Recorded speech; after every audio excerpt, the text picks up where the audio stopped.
ఇప్పుడు నేను నిలబడి ఉన్నది మేడిగడ్డ ప్రాజెక్టులోని 19, 20, 21 ఎక్కడైతే కుంగిందని చెప్తున్నామో పర్టికులర్గా ఇక్కడి నుంచి ఇక్కడ వరకు కుంగిపోయిన ప్రాంతం ఇది.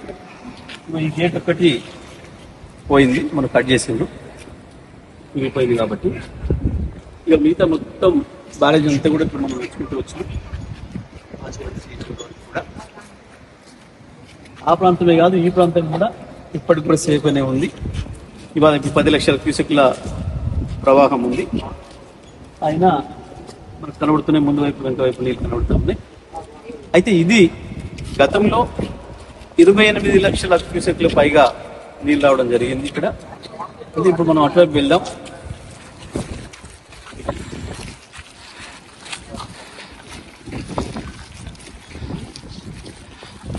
ఇక్కడ ఏమేమైతే రాష్ట్రం మనకు కనబడుతుందో వీటి పైనుంచి కూడా నీళ్ళు కలుపుతారు.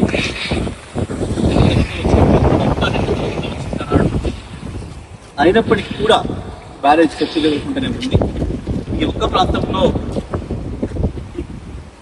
ఒత్తిడి వల్ల ఈ అడుగు భాగం నుంచి కదలటం, దాంతో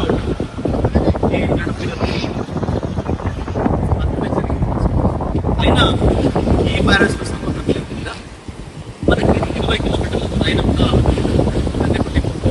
ఏదైతే బిల్లు వచ్చినప్పుడు ఆ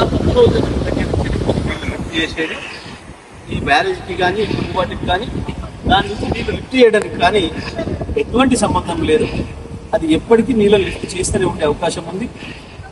ఇప్పుడు మన ఇంజనీర్తో మాట్లాడుతున్నాం, నీళ్ళని తీసుకోవడానికి ఏ అభ్యంతరం లేదని మాట్లాడుతున్నారు.